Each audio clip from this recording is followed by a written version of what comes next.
Chandar dining table पर बैठा हुआ खाना खा रहा था। वाह सीमा, तुम कितना स्वादिष्ट खाना बनाती हो। वैसे मैं सोच रही थी कि क्यों ना हम अपना एक रेस्टोरेंट खोल लें। मैंने कुकिंग क्लासेस भी की हैं और आपने होटल मैनेजमेंट, और इससे हमें कहीं और काम भी नहीं करना पड़ेगा और हमारा घर भी अच्छे से चल जाएगा। बात तो तुम ठीक कह रही हो सीमा, लेकिन मेरे पास अभी इतने पैसे नहीं हैं कि हम ढाबा खोल लें। आप ऐसे ही परेशान होते हैं। आजकल बैंक से लोन लेना कितना आसान हो गया है। हम बैंक से लोन लेकर एक रेस्टोरेंट खोल लेंगे और फिर बाद में किश्त से लोन चुकाया करेंगे। हाँ, ये हो सकता है। मैं कल ही बैंक मैनेजर से जाकर लोन के बारे में बात करूंगा। हाँ। अगले दिन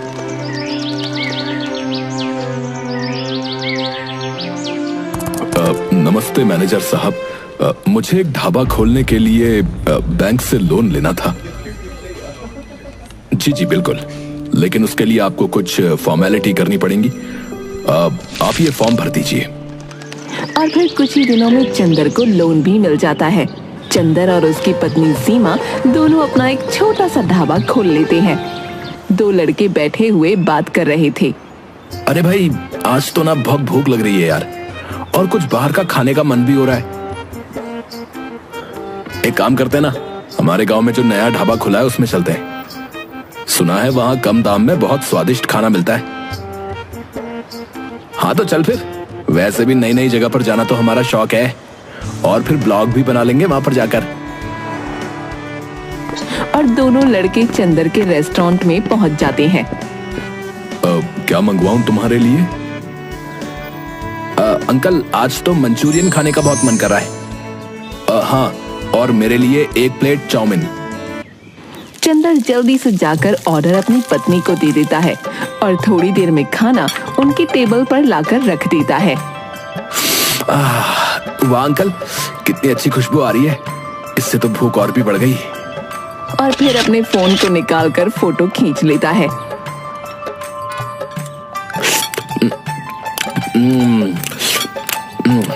अंकल, आपके रेस्टोरेंट का जितना नाम सुना था ना, ये तो उससे भी ज्यादा अच्छा निकला। अब हम बार बार यहीं पर खाना खाने आएंगे। हाँ हाँ अंकल, सच में इतने कम दाम में तो सिर्फ आप ही के यहाँ पर खाना मिलता है। हाँ। दोनों लड़कों की बात सुनकर चंदर खुश हो जाता है। सीमा, तुम्हारे हाथ का खाना लोगों को बहुत पसंद आ रहा है। चलो अच्छा है, हमारा रेस्टोरेंट जल्दी जल्दी चलने लगे, फिर हमें बैंक की किस्त भी तो भरनी है। हाँ, सो तो है। रात को घर जाकर चंदर दौड़ा हुआ घर में आता है। सीमा, सीमा, ये देखो, वो जो लड़के आज रेस्टोरेंट में आए थे ना, जिन्होंने चाउमीन और मंचूरियन मांगा था, देखो उन्होंने हमारे रेस्टोरेंट का ब्लॉग बनाया भाई, और उस पर बहुत अच्छे अच्छे कमेंट भी आए हैं। देखो देखो। वाह, ये तो बहुत अच्छी बात है। इससे तो हमारे रेस्टोरेंट की पब्लिसिटी भी अच्छी हो जाएगी। और ये देखो, उन्होंने हमारे रेस्टोरेंट को 5 स्टार रेटिंग भी दी है। कुछ दिन बाद, चंदर, हमें बैंक की इस महीने की किस्त देनी थी ना, तुम कल ही जाकर किस्त दे आना। चंदर कुछ कहता उसके पहले ही उसका फोन बजता है। हेलो पिताजी, मैं बबलू बोल रहा हूँ। अरे हाँ हाँ बबलू, बोल, क्या हाल चाल है और कैसी चल रही है तुम्हारी पढ़ाई? पिताजी, पढ़ाई तो अच्छी चल रही है, लेकिन मेरे कॉलेज की फीस की ना इंस्टॉलमेंट भरनी थी। 2 दिन के अंदर मेरे कॉलेज की फीस भरनी थी और बहुत जरूरी है। अगर फीस नहीं भरी तो मेरा पूरा साल बर्बाद हो जाएगा। चंदर कुछ सोचकर हिचकिचाता है। तभी सीमा उसके हाथ पर हाथ रखती है और आंखों से हाँ का इशारा करती है। अब पैसे पहुंचवा दूंगा बेटा मैं। सीमा, अब हम क्या करेंगे? बबलू की फीस जमा करना बहुत जरूरी है, पर बैंक की किश्त भरना भी तो जरूरी है। आप परेशान मत होइए, बैंक मैनेजर से बात कर लेना, वो बहुत भले आदमी हैं, वो जरूर आपकी स्थिति को समझेंगे। ठीक है, मैं आज शाम को रेस्टोरेंट से जाकर शशिकांत भाई साहब से बात करूंगा। फिर सीमा और चंदर दोनों रेस्टोरेंट चले जाते हैं। आज रेस्टोरेंट के सामने एक गाड़ी आकर रुकती है। उसमें से कोई और नहीं बल्कि शशिकांत अपने बीवी बच्चों के साथ उतरता है। अरे मैनेजर साहब, मैं आज आपके ही पास आने वाला था। अरे चंदर, बातें छोड़ो, अभी बहुत जोर से भूख लग रही है, कुछ खाने के लिए बढ़िया सा ले आओ। थोड़ी ही देर में चंदर उन्हें जो भी चाहिए वो सर्व कर देता है। शशिकांत की पत्नी पारो, अरे वाह भाई साहब, आपके यहाँ का मटर पनीर तो सच में बहुत स्वादिष्ट है। आज पता चला कि लोग इतनी तारीफ क्यों करते हैं आपके रेस्टोरेंट की। पापा, मुझे आइसक्रीम भी खानी है। हाँ हाँ बेटा, मैं अभी तुम्हारे लिए आइसक्रीम लेकर आता हूँ। अच्छा हाँ भाई, अब बताओ कि क्या बात करनी थी तुम्हें मुझसे। वो मैनेजर साहब, इस बार मैं किश्त नहीं दे पाऊंगा। वो क्या है ना, मैंने पैसे तो जमा कर दिए थे, लेकिन मेरे बेटे बबलू की कॉलेज की फीस जमा करना बहुत जरूरी था, नहीं तो उसका पूरा साल बर्बाद हो जाता। इसलिए वो पैसे मैंने उसे दे दिए। अरे कोई बात नहीं भाई, वैसे भी तुम कहां भागे जा रहे हो, और किश्त की जगह तुम हर रोज मुझे अपने रेस्टोरेंट का खाना खिला देना भाई, ठीक है? फिर चंदर और सीमा दोनों हाथ जोड़कर शशिकांत और उसके परिवार को विदा कर देते हैं। आप हर किसी से किस्त समय पर लेते हैं, लेकिन चंदर से क्यों नहीं? चंदर बहुत ही ईमानदार आदमी है, मुझे पूरा भरोसा है कि वो अपनी किश्त जमा कर देगा।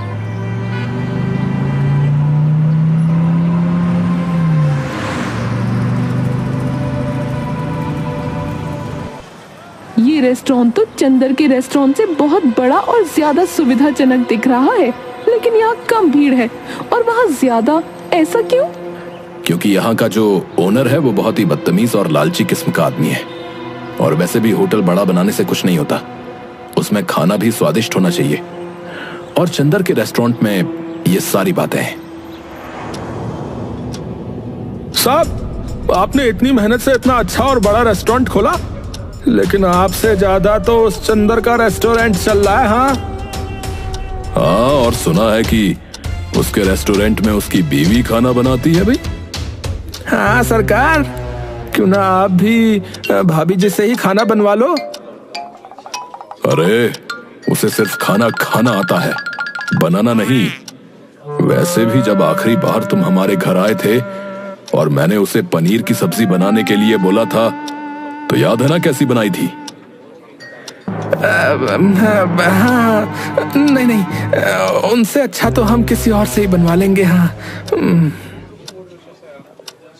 हाँ, तो अब जल्दी से सोचो कि उस चंदर का ढाबा बंद कैसे करवाएं, क्योंकि अगर उसका रेस्टोरेंट चल गया तो हमारा रेस्टोरेंट बंद होने की कगार पर आ जाएगा, समझे?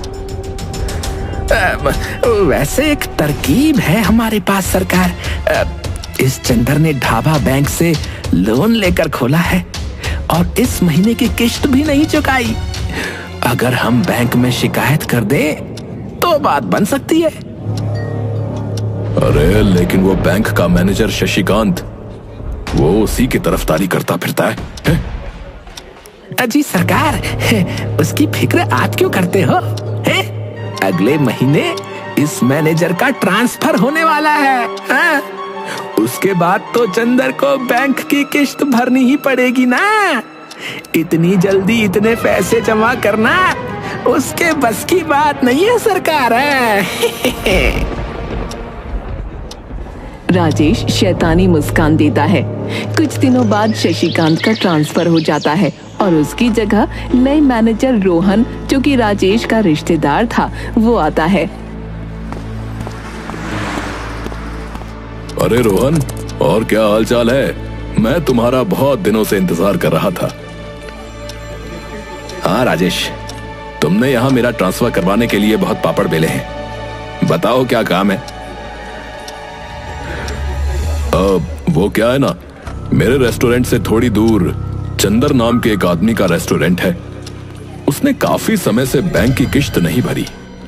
पिछला मैनेजर तो उसे कुछ नहीं कहता था, लेकिन मैं चाहता हूं कि तुम उससे सारे पैसे एक साथ मांगो।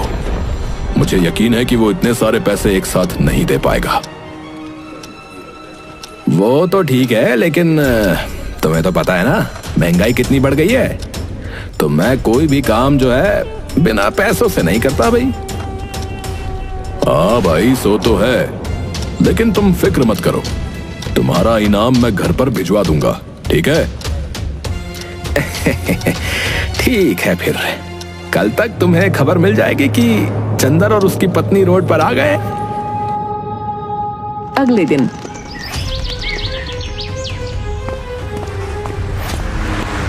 सुनिए, क्या आप ही चंदर हो? जी साहब। देखिए, मैंने आपकी फाइल अच्छे से देखी तो मुझे पता चला कि आपने काफी टाइम से बैंक का इंस्टॉलमेंट नहीं दिया है। अगर कल तक तुमने इंस्टॉलमेंट के सारे पैसे एक साथ जमा नहीं किए ना, तो तुम्हारे रेस्टोरेंट को हम जब्त कर लेंगे भाई। लेकिन साहब, मैं एक साथ इतने सारे पैसे कहां से लाऊंगा? थोड़ा सा वक्त दे दीजिए। रोहन बिना कुछ कहे सुने वहां से निकल जाता है। ये तो बड़ी मुसीबत की बात हो गई। एक ही दिन में इतने सारे पैसों का इंतजाम कैसे करेंगे? अगले दिन रोहन फिर से चंदर और सीमा के रेस्टोरेंट पर जाता है।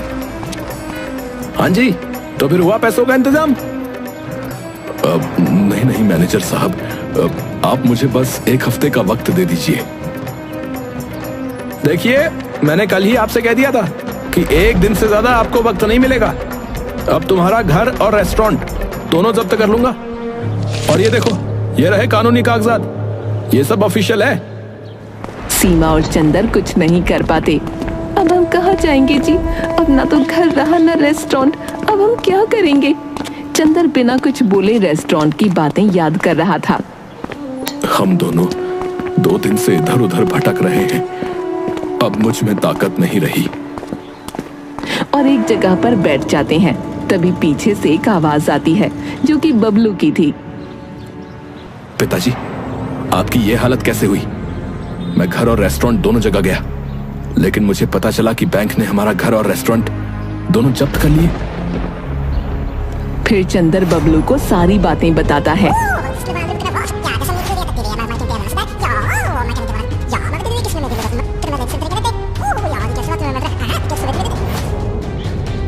और अब हमारे पास कुछ भी नहीं है बेटा। हाँ बेटा, पर तुम यहाँ क्यों आए? तुम्हें भी हमारे साथ ऐसे ही भटकना पड़ेगा। नहीं माँ, ऐसा कुछ नहीं होगा, हम कुछ ना कुछ तो कर ही लेंगे। तभी चंदर को चक्कर आ जाते हैं और वो नीचे गिर जाता है। पिताजी क्या हुआ आपको? अरे, लगता है कमजोरी से चक्कर आ गए। बेटा, तुम जल्दी कहीं से पानी ले आओ।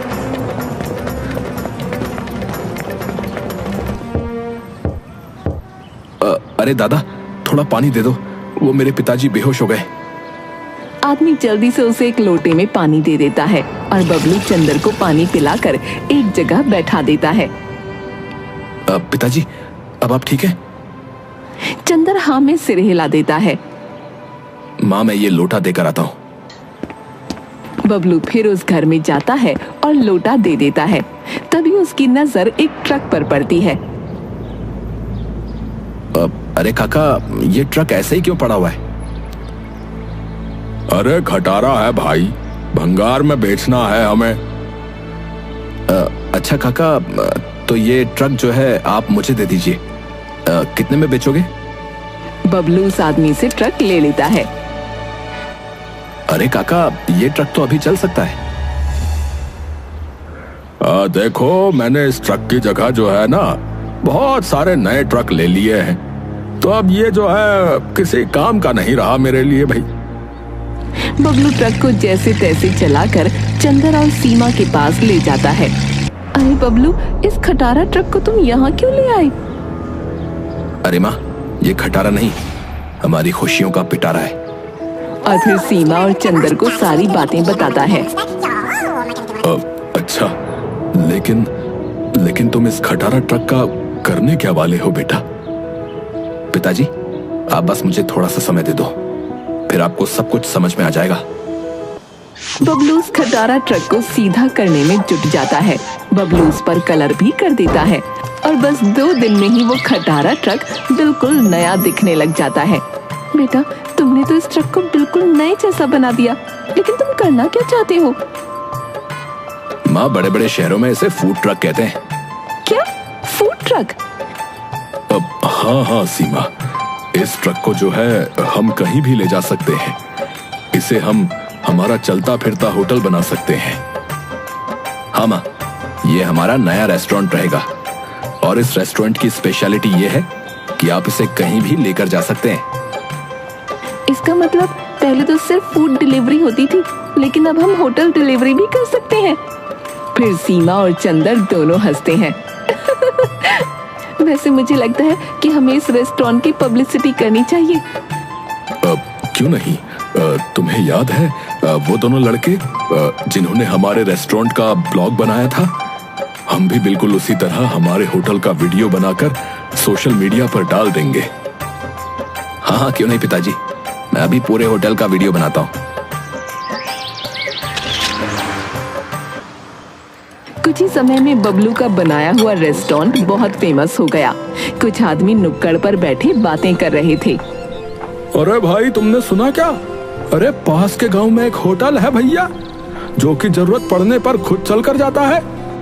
बस हमें एक बार जो है उस होटल को ऑर्डर करना पड़ता है, बस हो गया। हाँ हाँ भैया, अब बहुत अचंभे की बात है कि अब होटल भी जो है चलने लग गए हैं भैया।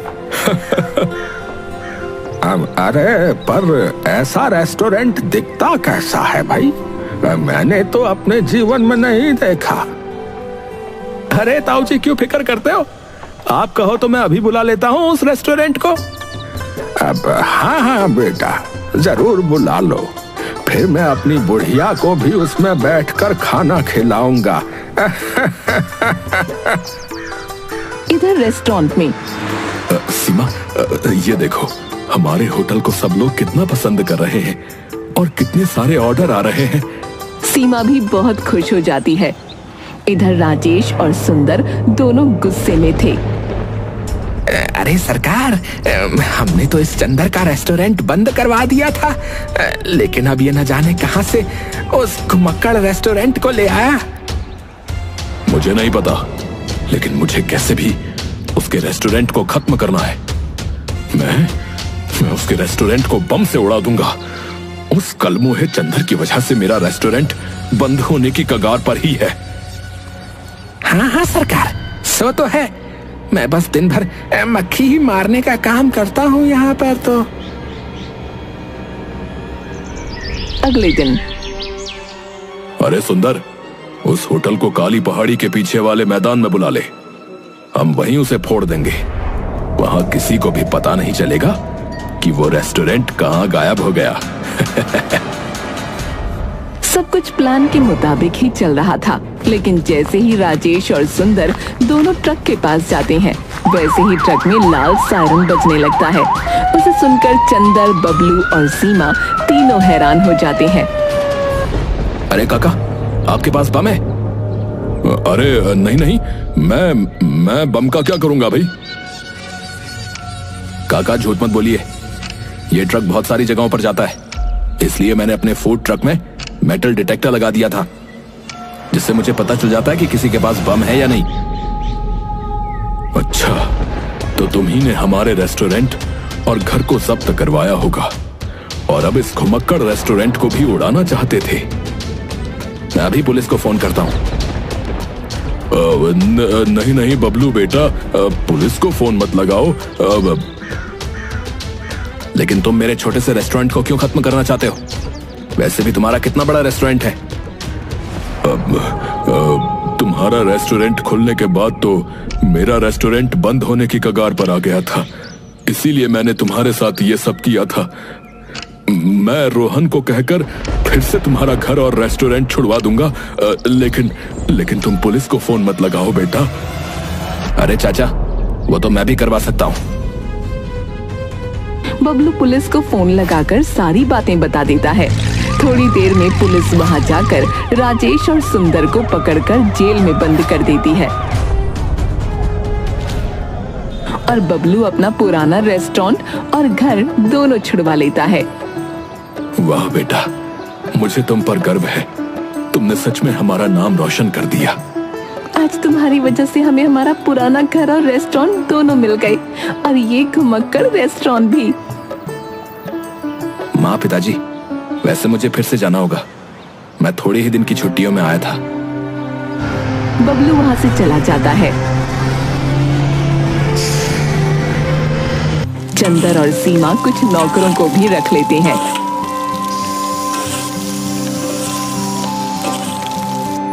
और फूड ट्रक के साथ साथ पुराने रेस्टोरेंट को भी चलाते हैं।